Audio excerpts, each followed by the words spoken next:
Muy buenas noches, profesor Grey Marrea. Mi nombre es Francisco García, soy estudiante de Ciencias Políticas y a continuación procedo a el análisis de la actividad número 3 de la materia de las campañas políticas. Para este análisis yo escogí la campaña política de Gustavo Petro en las elecciones que se efectuaron el día 29 de mayo y 19 de junio de 2022. Primero que nada vamos a hablar del marketing que tuvo Gustavo Petro. Como ya sabemos, el marketing son todos los elementos que se efectúan para dar a conocer a la persona, para vender la imagen de la persona, para que ese mensaje que está transmitiendo llegue a cada rincón que se pueda. Y bueno, principalmente se puede decir que a nivel de mensaje político o de esquema ideológico de su marketing está el progresismo.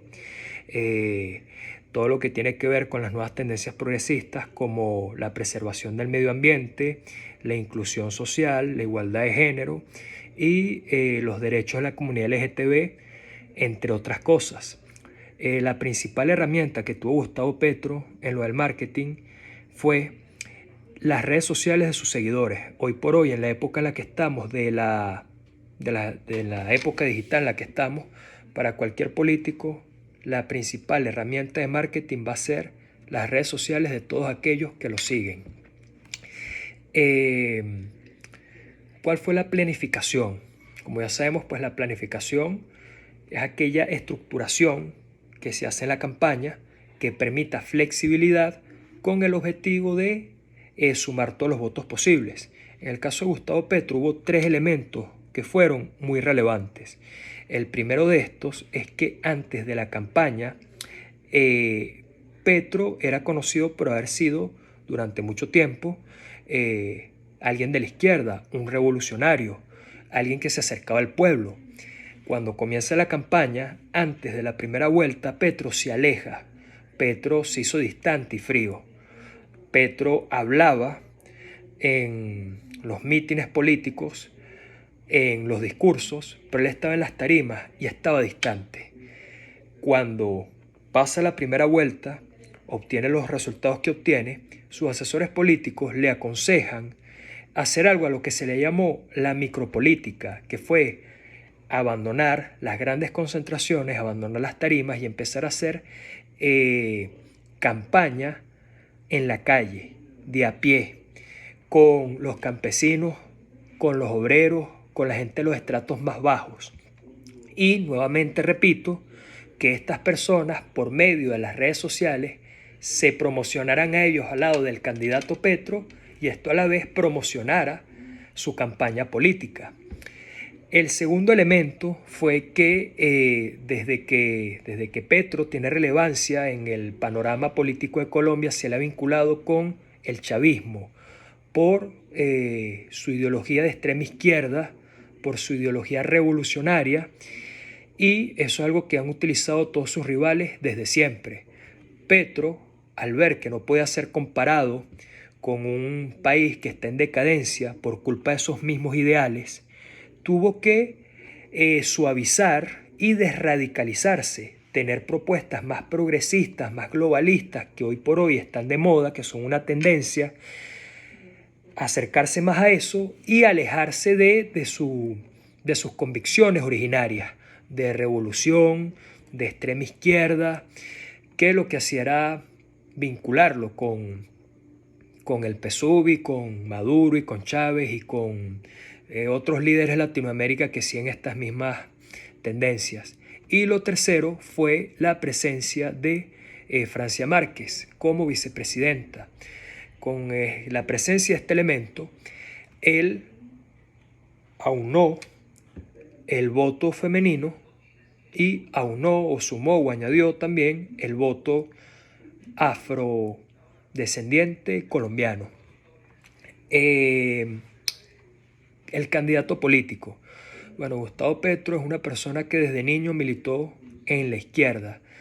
Formó parte del conflicto armado de Colombia desde el año 1974 hasta 1990, hasta que en aquella época surgen los tratados de paz. En el año 1991, el M-19, que era el grupo insurgente del cual él fue miembro, del cual él fue un beligerante y fue un guerrillero, fue una persona que combatió con las armas, atentando en contra de la libertad de muchas personas, llega al poder en el año 1991 gracias a esos acuerdos de paz y ahí se convierte en senador por primera vez. Posteriormente, vuelve a ser senador en el año 2006 y en el año 2009 abandona ese curul para intentar ser presidente en el año 2010, pero no obtiene resultados. En el año 2012 se convierte en alcalde de la ciudad de Bogotá hasta el año 2015 y posteriormente en el año 2018 vuelve a ser candidato a las elecciones presidenciales y al no ganar, al quedar de segundo, eso automáticamente le generó un curul en un escaño y volvió a ser nuevamente senador de la República de Colombia. Los partidos políticos. Bueno, con respecto a los partidos políticos, Gustavo Petro forma parte desde el año 2011 a un partido político que se llama Colombia Humana. Sin embargo, para estas elecciones, él forma una coalición llamada el Pacto Histórico, donde aparte de su partido político, que es Colombia Humana, hubo la inclusión de 16 partidos políticos más. Todos estos con los mismos tintes: progresistas, izquierdistas, marxistas, revolucionarios, anticapitalistas, ecologistas y bueno, y todo este tipo de tendencias que están hoy por hoy en el progresismo. Con respecto a los estudios de opinión, ¿cuál fue el principal aliciente para la campaña de Petro? Su principal objeto que él explotó, el uribismo. El uribismo pues se le conoce a la casta política dominante de derecha que ha estado en el gobierno desde hace ya varios años. Pero inclusive antes del uribismo pues siempre han estado partidos de centro derecha y derecha por lo general, aunque esto es una percepción un poco equivocada. Sin embargo, eso es otro tema. Pero el denominador común de la gente colombiana piensa que siempre ha estado la derecha en Colombia. Y como la fuerza política más importante en los últimos años ha sido la del expresidente Uribe, entonces todo lo malo que pasa en Colombia, o que pasó en Colombia antes de que llegara Petro, todos los problemas sociales y todo ese tipo de cosas, culpaban al uribismo, y cualquier político de derecha tuviera que ver o no con Uribe, igualmente lo relacionaban con el uribismo.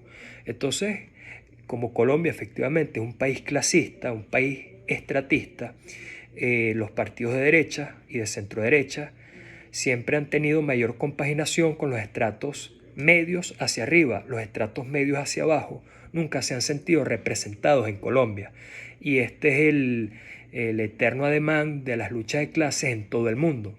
Entonces, el sentimiento antiuribista es fuerte en Colombia y al aparecer Petro como una persona de izquierda, atacante completamente a la clase dominante política, pues utilizó el antiuribismo como un estudio de opinión muy fuerte para su campaña. El segundo es la inclusión de las minorías, comunidad LGTB, las personas de color, las personas marginadas, las comunidades indígenas, algunos sectores femeninos que se sienten diferentes por ser mujeres. Bueno, él los acogió a todos. Este grupo minoritario, o que se consideran minoritarios, y fue parte también de su estudio de opinión. Y lo más importante, un cambio económico que le permitiera a los estratos más bajos tener poder adquisitivo. Estos fueron los estudios de opinión. ¿Cuál fue el voto?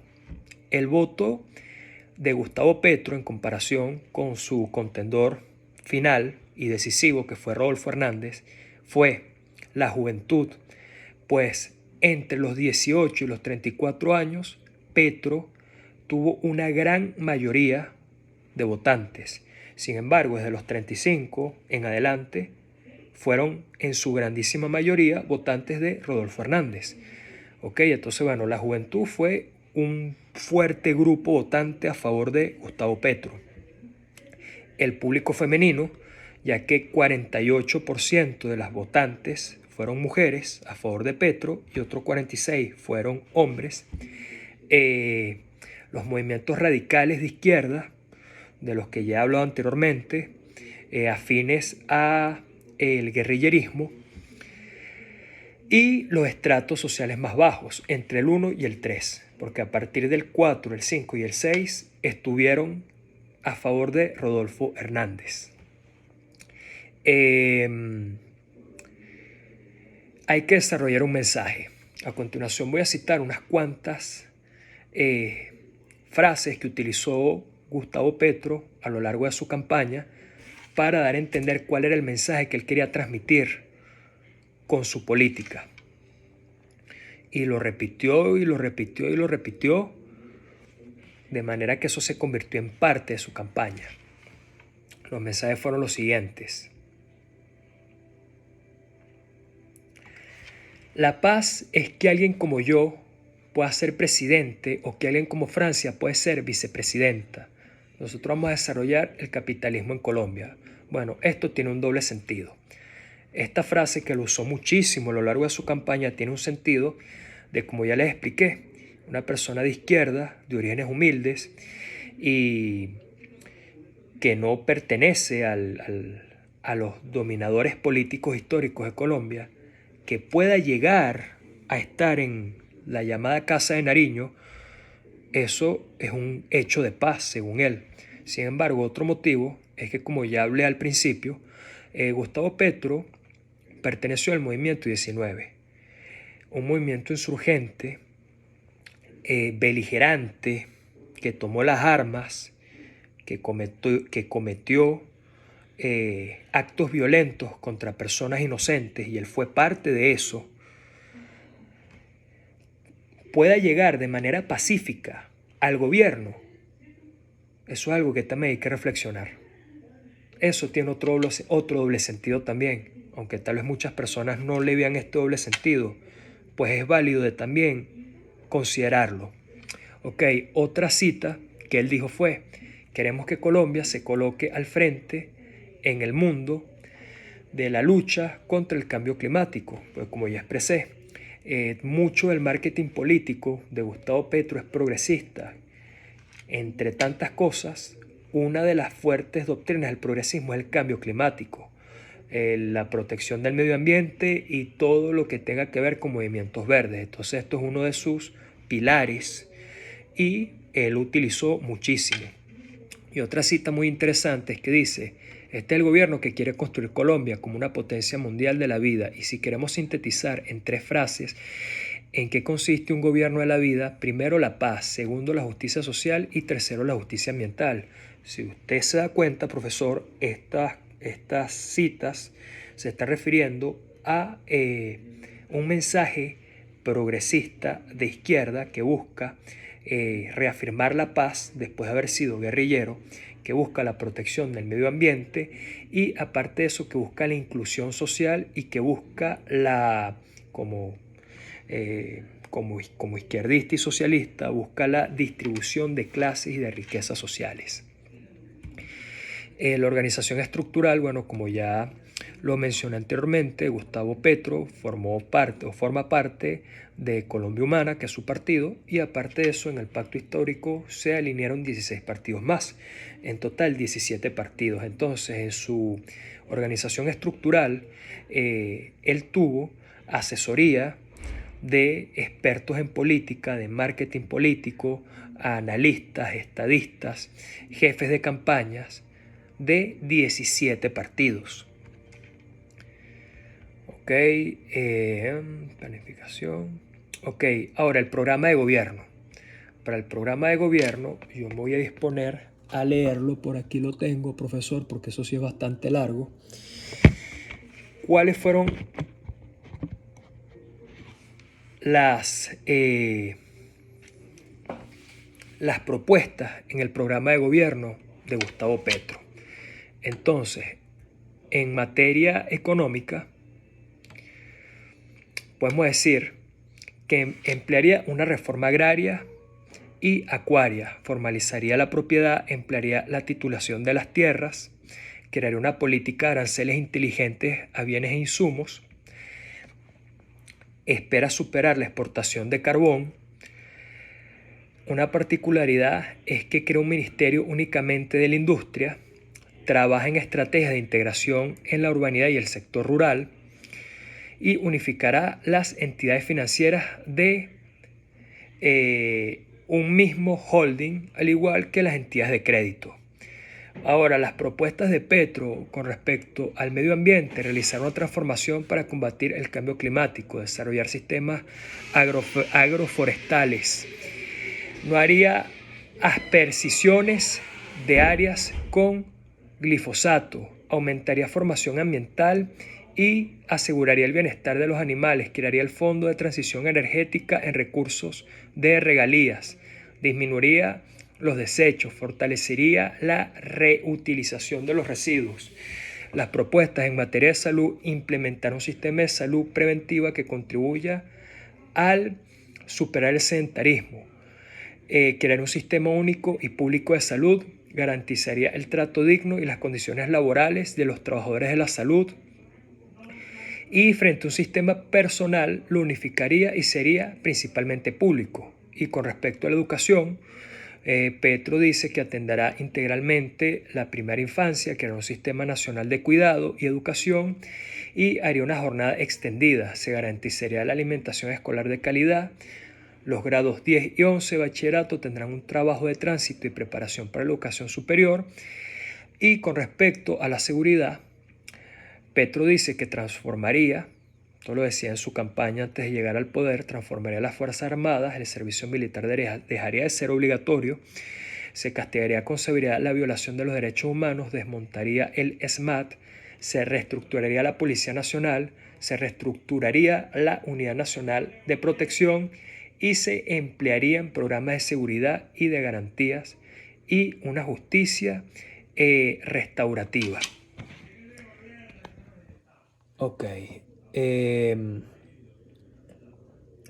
Y con respecto, me disculpas, estoy aquí con las láminas, profesor. Y con respecto a la comunicación, la estrategia de comunicación que emplea Gustavo Petro resultó ser un poco contradictoria, ya que Gustavo Petro utilizó una estrategia de comunicar y no comunicar. ¿Por qué? Bueno, porque Gustavo Petro dijo varias veces que las declaraciones que son radicales o que son polémicas pueden generar atención en el corto plazo, pero que a largo plazo generan un sentido contrario, condenan al político que las emplea. Y como Petro sabía que tenía gran parte de los principales medios de comunicación en contra, los medios tradicionales en contra, entonces Petro hizo más bien una campaña en las calles, una campaña en las tarimas, y no tanto con las televisoras, con los periódicos, para evitar que le hicieran preguntas incómodas para él. ¿Por qué? Él sabrá. Sin embargo, esta estadística es importante porque resulta ser que el uso del Twitter disminuyó muchísimo para que no le estuvieran contestando los tweets por posibles contradicciones. Un 56% en comparación en su campaña cuando era candidato a la alcaldía de Bogotá. Y por otra cosa, otra estadística, las palabras más utilizadas en la campaña de Petro fueron, aparte de cambio, selva, guerra, droga y vida. Todo esto pues en el sentido de que la selva por el ambiente, la guerra y la droga en busca de la paz, y la vida pues en, en favor de la distribución de las clases sociales. Y por último, los recursos económicos. ¿De dónde Petro financió su campaña? Pues oficialmente se conocen 3 fuentes de ingreso que tuvo Gustavo Petro para su campaña. La principal es el origen privado, los créditos de la entidad financiera Bancolombia. La segunda fuente oficial, que es de conocimiento público, fueron los contratistas del Estado que le prestaron dinero. Y la tercera fueron sus donantes, que fueron académicos y políticos de izquierda. Sin embargo, digo yo, una reflexión mía, ya que esto es un análisis. Gustavo Petro, una persona que durante muchos años perteneció a grupos insurgentes, armados y violentos en Colombia, y todos nosotros sabemos a lo que se dedican esos grupos, cuál es una de sus actividades para financiarse. Y aparte de eso, Gustavo Petro, siendo una de las figuras de hoy por hoy de la izquierda, que tiene tantos aliados hoy en Latinoamérica, son tantos países ya: Nicaragua, Colombia, Brasil, México. Entonces uno se pregunta, ¿será que de verdad estas fueron las 3 fuentes oficiales de Gustavo Petro para financiar su campaña? ¿O será que de alguna actividad o algún aliado habrá recibido financiamiento? Pues eso no se sabe, eso no es oficial, pero cabe para la reflexión. Bueno, esta fue toda mi defensa del análisis. Muchísimas gracias.